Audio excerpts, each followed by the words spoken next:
Well, good morning to everybody. Thanks for waking up at the what did you call it, Angel? The butt crack of dawn. Hope everybody had a good evening. Well, let's get started. We have a little bit less than an hour to talk about give our reports. We have a couple of announcements to make.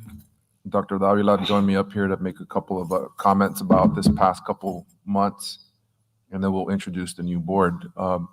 We have the agenda screened up there, so everybody should have access to that. Let me first start with our co-VPs. We have some reporting to do, and then a great announcement. Jess, will you switch to Nate? Okay.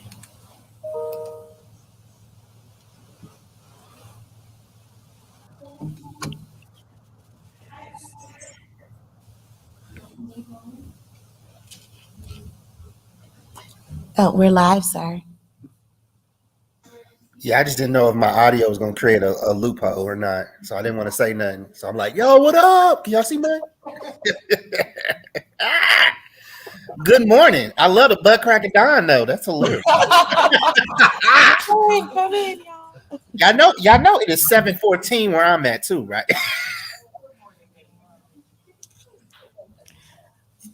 So, carry on. We were just doing, I didn't know if you could hear us, but we were just doing report outs. You were going to go first? Oh, my apologies.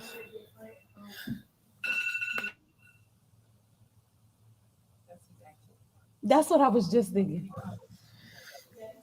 So do you want to go ahead and announce this daggone thing? Is that what we're doing right now? Carry on, sir. Okay. So, good morning, Princess. Peace and love, everyone. As you can see, I'm back home and still back on duty. We want to go ahead and start off this business meeting with announcing where the next conference will be. So without further ado, I'm about to do some little trippy stuff here. I'm about to share my screen because the 22 conference for next year will be outside of St. Louis at Southern Illinois University, Edwardsville. 2022 is on its way. So thank y'all. We're looking forward to seeing everyone next year just outside of St. Louis at Southern Illinois University, Edwardsville. So I'm going to pass it over here back to my other co-vice president, and we're going to share the theme for next year.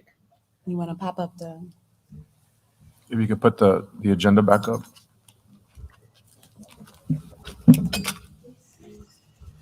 So our theme for next year is going to be abolishing anti-Blackness, revision and revolution, planning for a new future.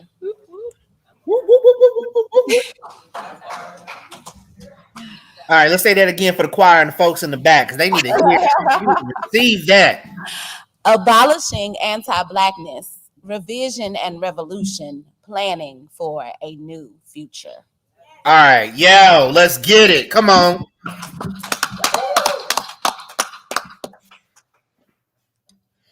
Yeah, so to our more formal report, or not necessarily formal, but just some words that I wanted to share for this year's conference.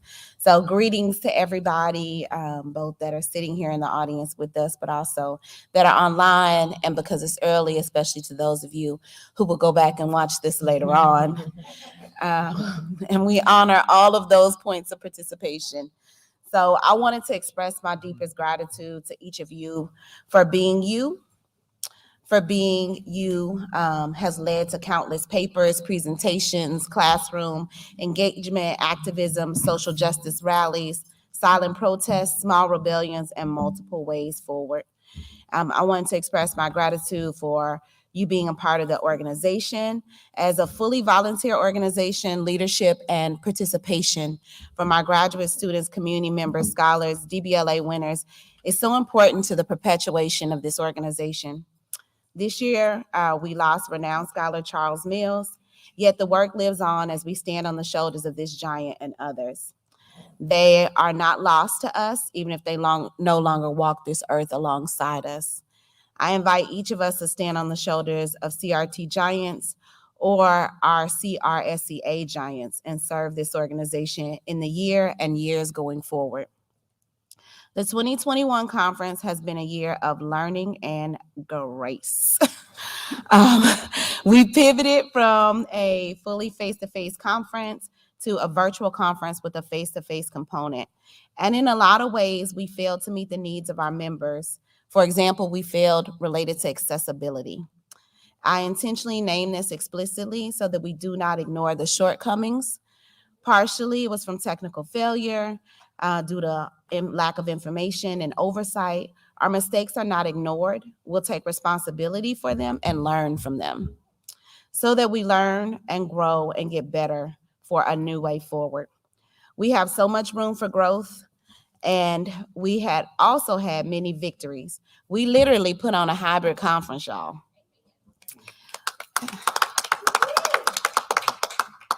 So we've done at University of Delaware things, our tech, shout out to Andy in the back, that UD said couldn't be done in this space.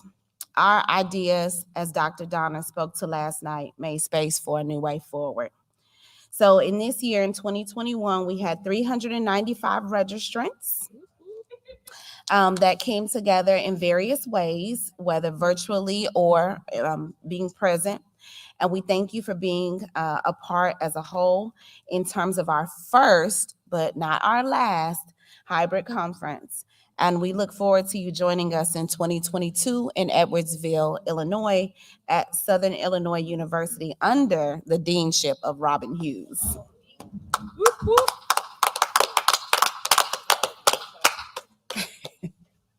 I'm done.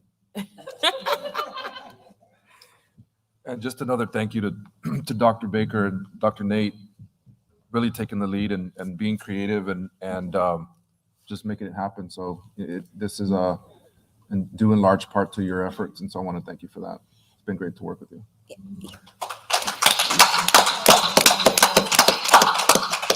And I know we, gave shout outs to our committees yesterday morning, but I just want to reiterate how grateful I am for them. Our virtual, we literally split into two committees about a month ago to be a face-to-face committee and a virtual committee.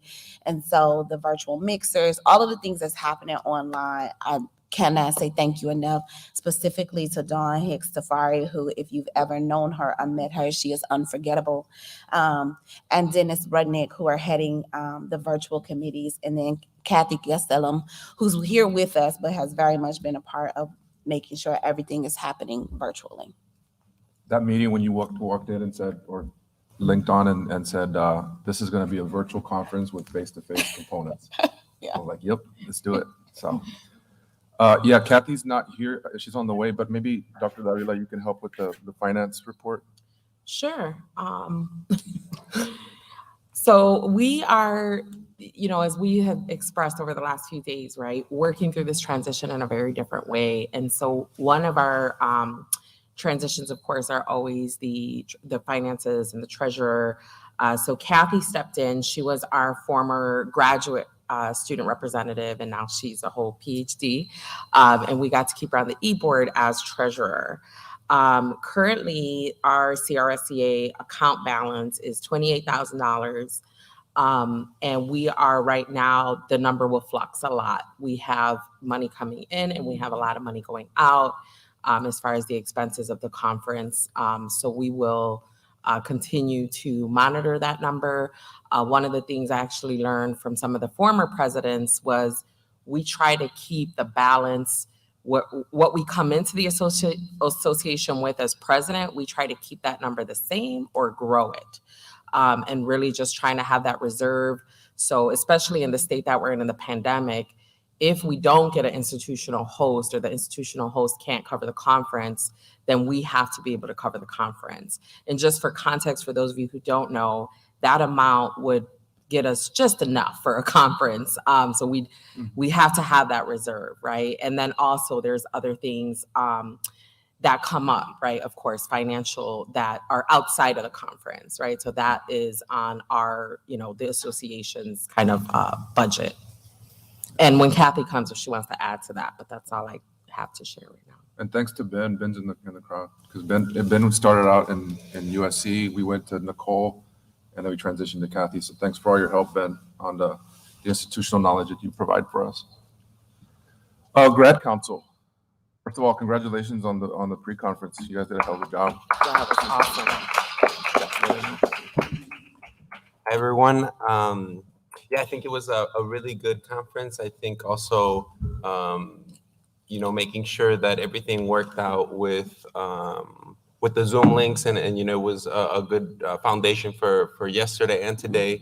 So we definitely worked out some kinks, and I'm also really happy about doing the hooding ceremony. That's something that came to life through discussions with the e-board, and something that I hope that we continue, and as COVID kind of hopefully wraps down and we're able to meet more in person or more people to join, we can have a bigger crowd and bigger group.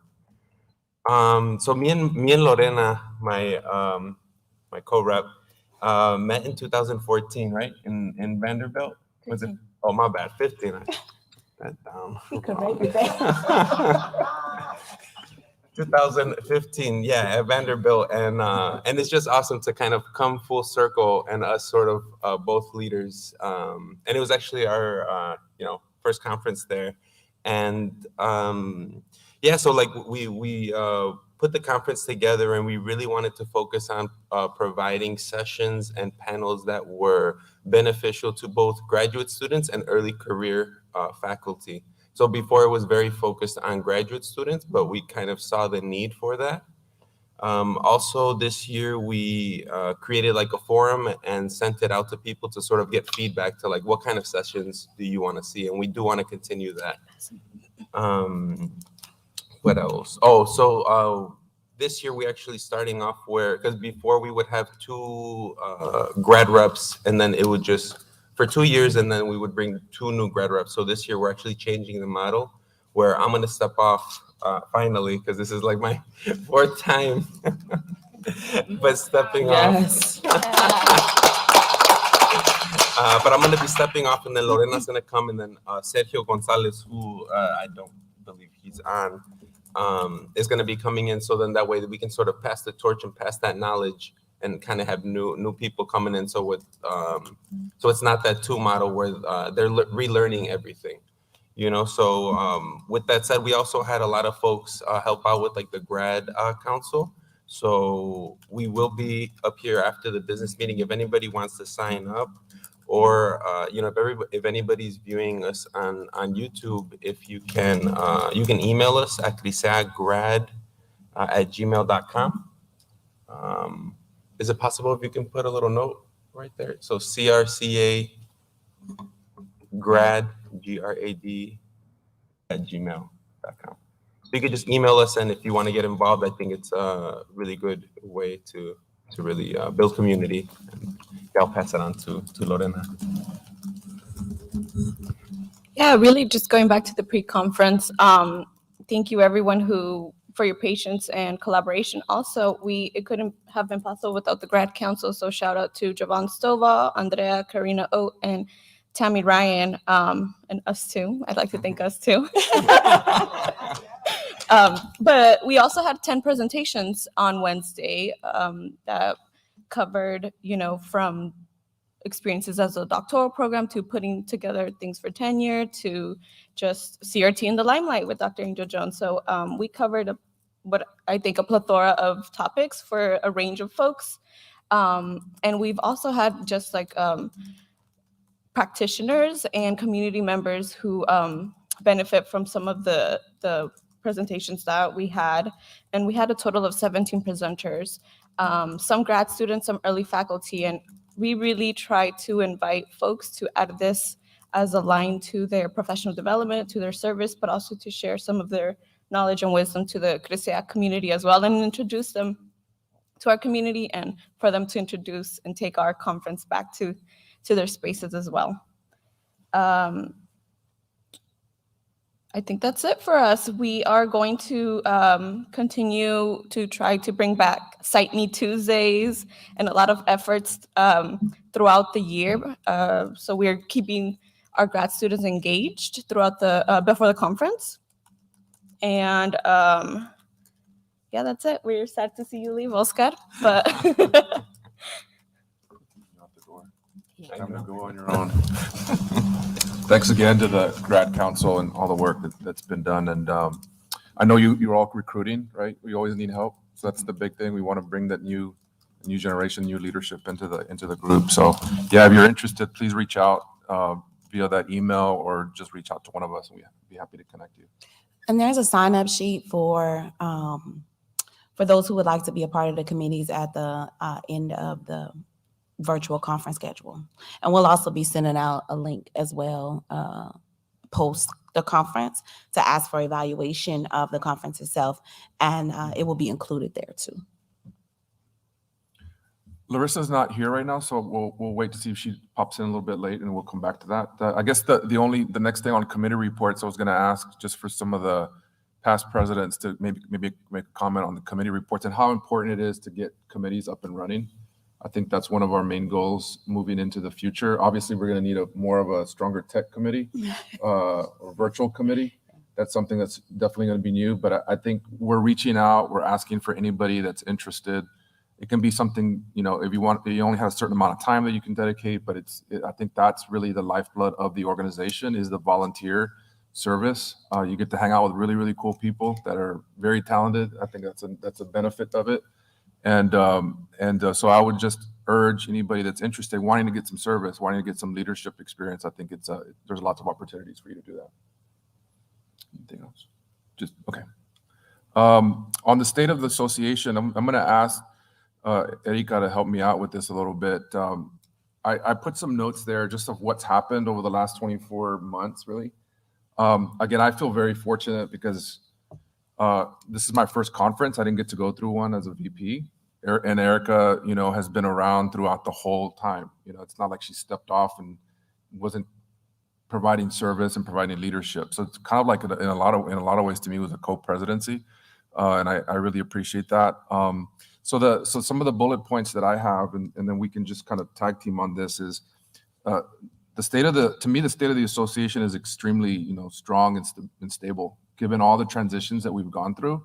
I think that the board has transitioned in a way that even folks that have rolled off have still contributed, and the folks that have rolled on have picked up the ball and just gone with it. And so the transitioning of the e-board was an extremely important part of what we were trying to do over the last several months. We've kept it going. Again, special thanks to Dr. Davila on that. I think that it was moving so fast. The news was changing so fast. We were trying to keep communication with UD. Again, special shout out to Ann, because I think having that direct link to UD and somebody who's a past president who really cares about the organization, it wouldn't have happened any other way. So again, thank you to Ann for that and helping us to keep it going. As a board, I think we talked about moving the conference a couple times. We wanted to keep it, obviously the first go round in May of 2020. When that didn't happen, we started thinking immediately, like, what will October look like? And as you remember, things were shifting. We didn't know about the Delta variant. We didn't know about the vaccine. We know about the election. If we're going to be around. So the first thought was, let's go to October 2020. Let's work with UD. They'll let us keep the funding that they had provided. And so that was the initial goal. When that didn't happen, we immediately pivoted to what would it look like to do it in May 20, this past May. And so, again, having to make a decision to cancel it, I think was really hard. And we thought about it. We talked a lot about it. We reached out to former presidents about it. And again, UD decided to work with us, or agreed to work with us, so that we could do it this October. So that's how it evolved. And the idea of doing a 3-year commitment to doing an October conference is really about maintaining stability and trying to let this pass through and have some sense of stability for the next 3 years, and then reevaluating as an e-board and as an organization about whether we want to go back to May. So I think that's where we're going to move forward, with having at least knowing that for the next 3 years or next 2 years after this, we'll be in October conference. and then reevaluate it as we go through that. Again, fiscal stability, maintaining the relationship with UD was extremely important. Erica just talked about the fund balance that we currently have. I've always been very proud of the fact that the e-board was really committed to having a reasonable cost for the conference, the $50 for the faculty and the $25 for the grad student. We're really proud of that, and still being able to maintain pretty strong fiscal health during this time period. I think, that's something that I'm proud of that the board was able to do. And then lastly, just the pivot that we did. Volunteer organization. I'm not an IT person, but we have IT people that, they're great. I was telling Timberly and Nate, you guys need honorary doctorates with an IT honorary doctorate or something, because we did pivot really quickly. And as was mentioned, I think it's the future. It's part of what will help us get the membership. Having the numbers that we have is great. Obviously, our work is face-to-face work, so there's always going to be that. But I think the wave of the future is having a partially virtual, or having that option for folks who can't travel or who want to be part of it. And so I think we're headed in that direction. I don't know if you want to add anything. Sure. So I'll just add a few words. Enrique covered a lot. One thing I wanted to say again, I know some of you have heard this before, but maybe those folks that haven't, just the amount of time that went into this planning because of mostly because of the pandemic, right? So we were here almost exactly 2 years ago in fall of 19 for our first retreat. So we have, for those of you who are interested in thinking about, being on the e-board, one of the things I really love is before the conference, we try to do a retreat where the e-board goes to the conference site, meets our hosts folks, right? So here it was Anne and her team, and just gets to know the campus, right? So we, get some food, and so we can kind of get to know the place. And when we come back for the conference, right, there's already that relationship building. So we came in fall of 19, I think it was in September, with the idea, right, before the world turned upside down, to have the conference in May of 2020, right? And so then we actually had another retreat just this July with some of our new e-board members. So even though we had already came here, we thought it's not just about the conference site, it's also about that community building, right? So folks on the e-board, we do grow really closely, right? We work very closely. One of the things I always say in that first meeting that we have together, which is usually the Saturday after the conference, is when folks don't show up, always give them the benefit of the doubt, right? So like when we work in academia, there's a lot of this, very, again, rooted in, the cultures, the dominant cultures that rule academia about punctuality, and, it's all rooted in whiteness. And we try to push against that, right? So we really try to give folks space. And so and that's the reason why it's important that we work so close together. So folks could just jump in, right? So we try to have enough of an understanding of what's happening across the committees. And so if somebody falls out, like, of course, we want to make sure they're okay. Want to lay eyes on you, like, you're okay? Okay. But not in that space of, who shows up most and doesn't show up most. And, so we try to push against that. And, always who's supposed to be at the meeting, who's not supposed to be at the meeting. We try to just say, here's the invitation, right? Like, come if you can. And one thing that was interesting for me and, all the Zooming in the last couple of years was CRSEA was one of the spaces where we've been doing that for a long time, because we are a national committee, right? And so we've always had virtual, not always, of course, but I would say, and Anne helped me here, maybe at least 10 years of doing, we've gone through the Skype and the Google Meet and the Zoom and but it's a really, to me, leveraging that, right? And what does it mean to be able to connect with folks from coast to coast that are doing critical race work? No somos muchos, so we have to, right, be together.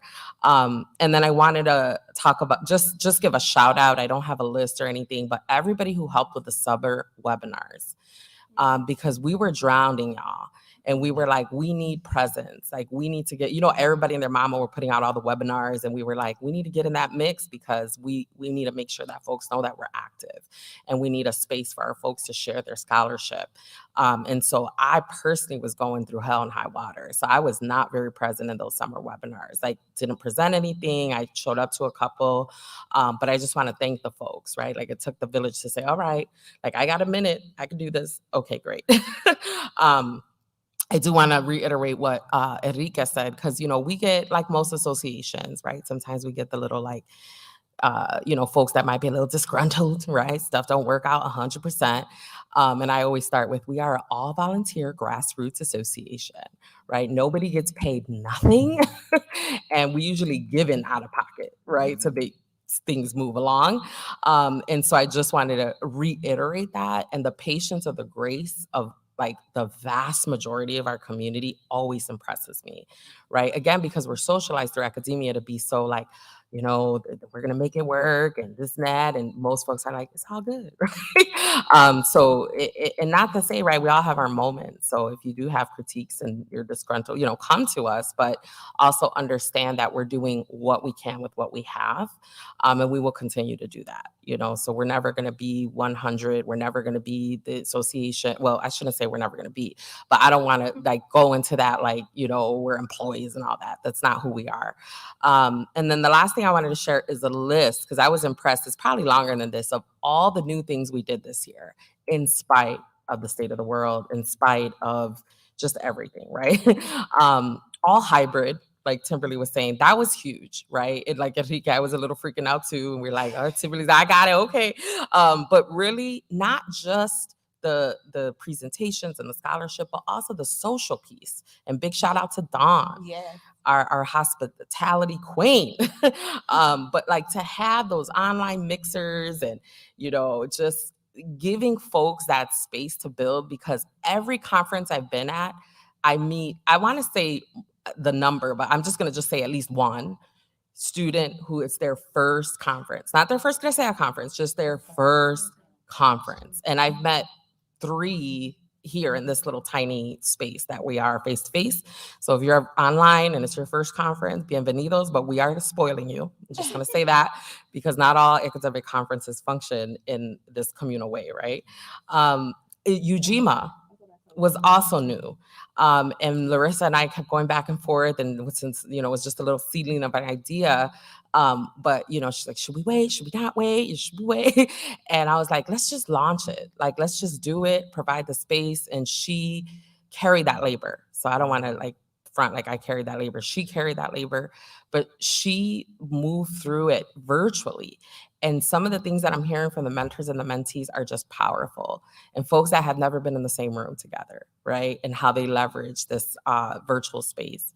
The hooding, y'all, like that was beautiful. I want to keep doing that. I think to honor those scholars, like I kept telling folks, you know, these stale ass graduation ceremonies, like you can't literally clap. Like, come on, y'all. Like some of these folks spent a decade getting their PhD. Like I'm the one that still claps, by the way. So to have it be in a space where they got to pick the song, you know, like I was telling somebody yesterday, I think my hermana Angel, like there's always like a soundtrack in my head, right? So to be able to play that out, like for the student, the candidate, the doctor to say like, I would like to be hooded by this song. That's beautiful, y'all. So I hope we could continue to do that and honor our graduates, because like it was a really hard moment for me as somebody who wasn't able to hood some of my students, all Black women. I was like, man, these women deserve that moment, right? So I just want to give a big shout out for that. Leave no family behind. I don't know whose idea this was, Timberly, because I wasn't in the weeds with the program this year, but I love that idea. So I just wanted to give a shout out to that. Like it didn't take much, right? Like just leave a little space, right? Like if folks can't show up for whatever reason, come join us at this other time, right? Because it happens, right? Like you might miss your presentation, something pops off. It's just another opportunity to share your work. And then the last thing I want to say is our first co-presidents. So we have an incoming team like no other. Brother Nate and the Dr. Timberly Baker coming in to lead our org. I have no doubt that I'm going to be beyond impressed with 2022 conference, because I already seen it happen this year. As you know, they're co-VPs this year, meaning co-program chairs. And, Timberly took the conference chair committee, by storm. They got the program committee, and they just made it work, y'all.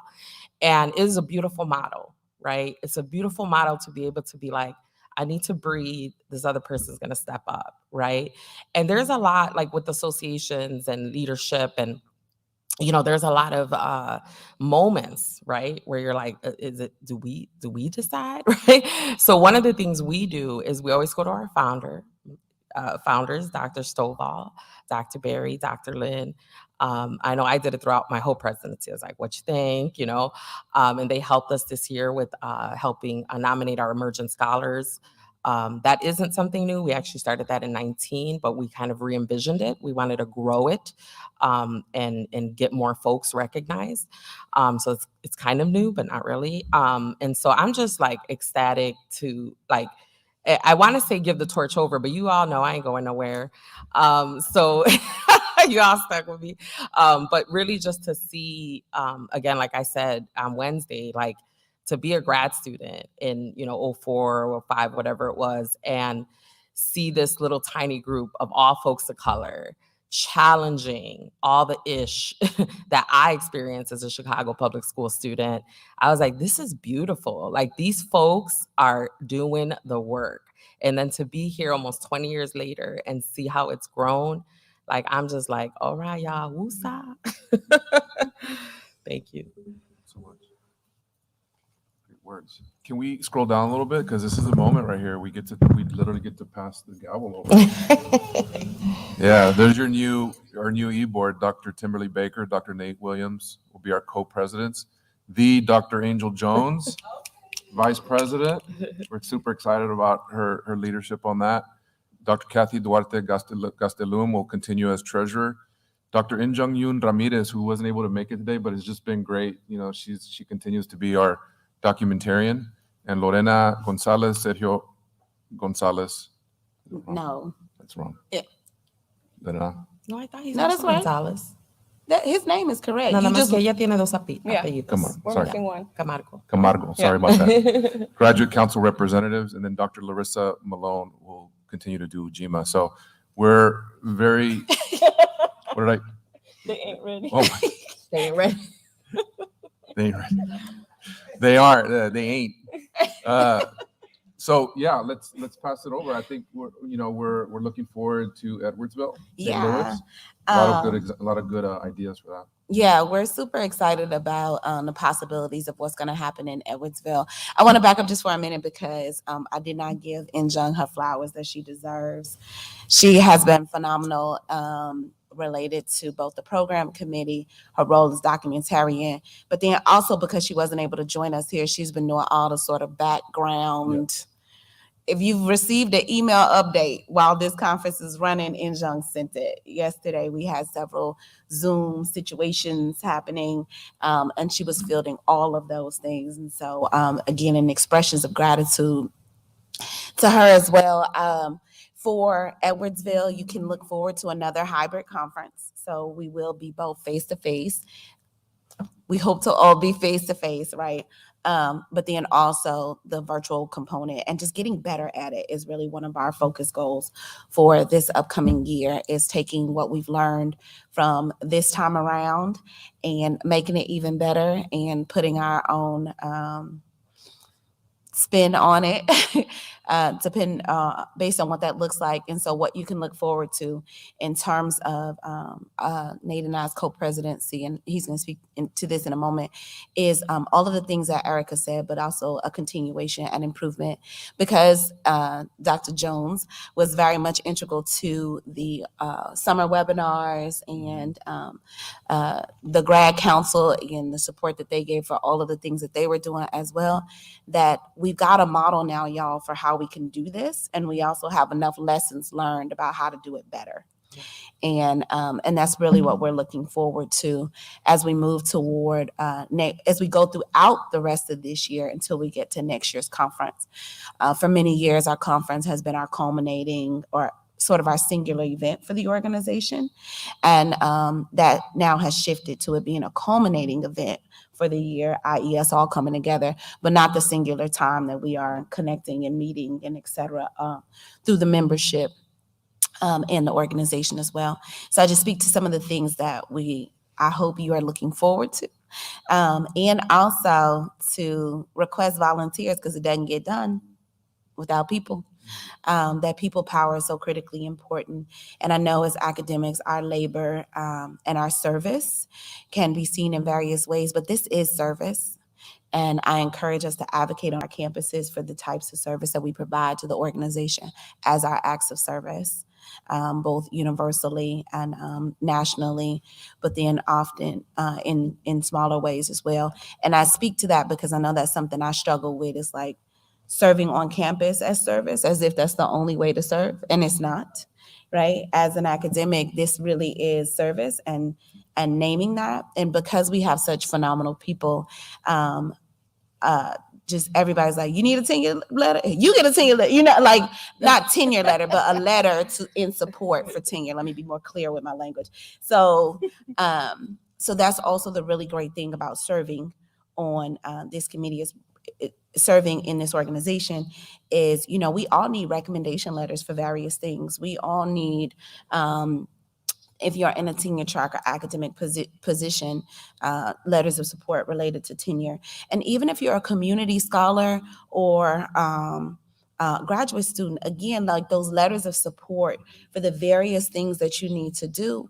And, to be direct, right, are those D's, right, whether it's PhD, EDD, whatever the, sort of lettering is at the end, comes with some weight in terms of how people perceive that particular letter. So I just want to encourage you that in getting involved, it's not just a one-way involvement, right? Like, yes, we are interested in loving you and appreciating your labor, but not doing that in a way that we hope won't be beneficial also to whatever else you have going on. And I think that's one of the important things about really conceptualizing what it means to volunteer in this organization, which may look different than what you either perceive or what you feel like. And I really want to encourage, especially our community scholars, folks who identify under our community membership, there's a place for you in this as well, right?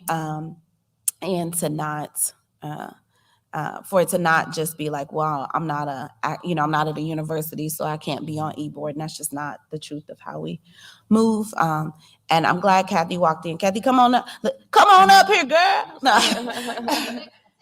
Right. Kathy Castello, come on down.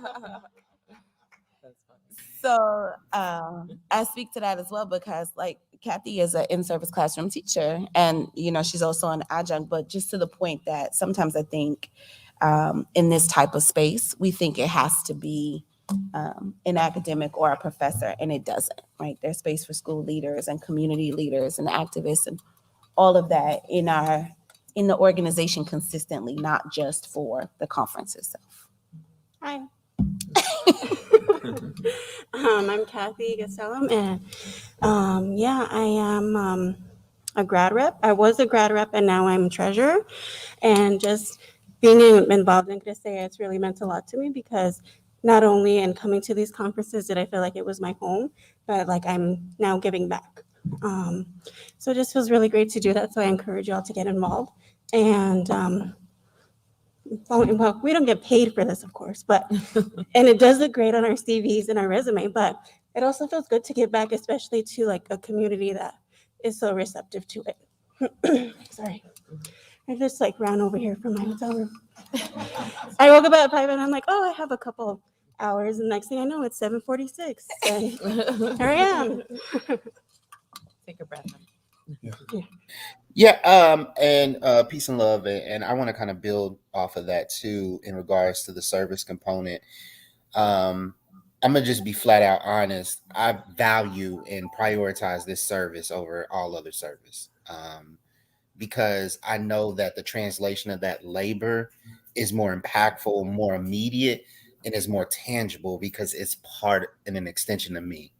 And a lot of times our service at the institutional level is just parts and pieces of our expertise, of our spirit, that is then commodified and then ignored by the institution. And we don't really talk about that violence. And what I would say about the work and the labor of our village is so more meaningful and substantive than just the, oh well, we're on this diversity committee, so on and so forth. So again, for the folks, whether you're a grad student, community member, or faculty member, staff member, it doesn't really matter. Whatever your level of expertise, whatever you can contribute to the village is valued. And I would say this space is very unique in comparison to other larger institutes or larger organizations and associations, because no one genuinely within our village thinks that their labor or that their title constitutes the labor that they should be doing. Whether you're a president, treasurer, whatever, like, okay, you need to pick up trash, we picking up trash. Oh, well, you need to pick this up, you need to do this, right? Everyone shares that load. And for me, that's something that goes back to home. And that's something that we don't see at the institutional level. So again, I don't want you to be intimidated by where you are in your journey. Please, the labor that you can contribute to the village, we want it, we invite it, we need it genuinely. Additionally, I think it's important that I also to give my flowers. A special shout out to Timberly. Just for the support and the dyad of our relationship in being that filler in the gaps that I have, and just the emotional support, the intellectual support, and of course, it's just going to be known as the angel meme of you and that look you gave me, which is just for those that don't understand the context, like you could feel the cut in the picture with her eyes that she was giving me, but it was good because we were just having a nerd argument, and and I love that, and I appreciate you and your spirit, your example, and really your leadership, and I cherish that. Also, to a mass shout out to the program committee in Jung. I constantly try to uplift because you have those background supports which don't really frame the level of foundation they provide. And in Jung, it's just been so phenomenal, and I give so much heart and energy to you for your love and support for making this conference possible. Additionally, all our reviewers, our attendees, the folks that submitted and given us grace. We was behind the scenes trying to figure this out. We don't have no AERA mechanism and machine that just puts the stuff out. We do got some real talk street beef with member clicks, but that's another conversation.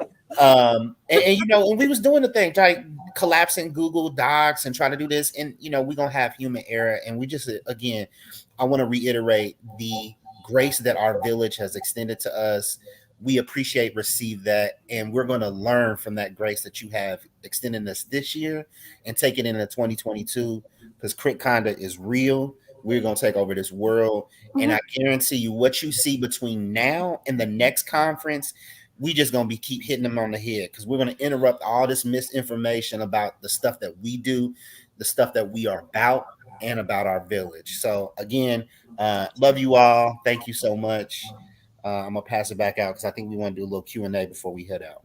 Nate, I sent you the picture, so Do not put that picture up there.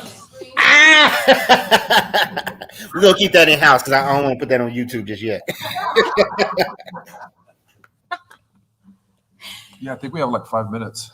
I did want to say something about the t-shirts and hoodies, because a lot of people have been asking. I put the link. I don't know if our team over there could maybe put it in the bigger thing. I have put it in the little chat.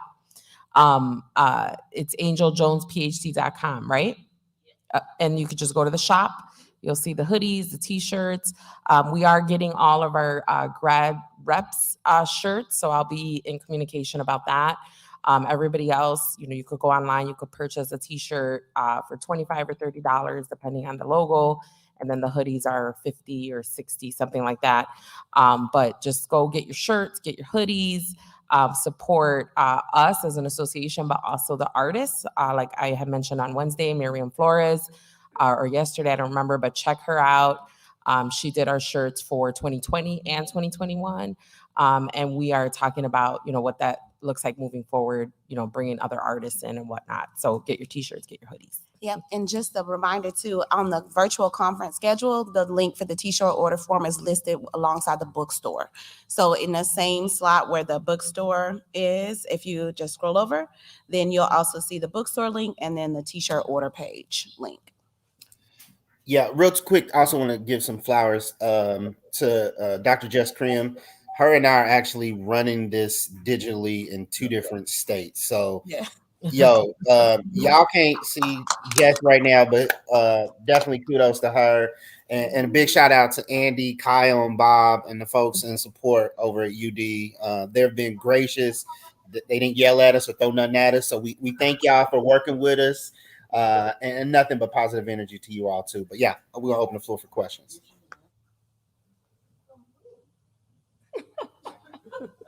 You? No. Any questions? Anybody online could also use the chat. You have any questions online? Comments? Right. I just wanted to say in terms of the sign up, please do so. And on the sign up page, it gives you just a brief blurb about like what each committee does. Our major committees are the conference committee, program committee, and then grad council in terms of how we're currently structured. But it really does break out from there in terms of your skills or expertise in subcommittees and et cetera. So even if you want to be a part, just sign up for one of them and we'll figure out where you fit later on. But don't not sign up because you're like, well, I'm not sure. Yes, you are. Go ahead and put your name down. So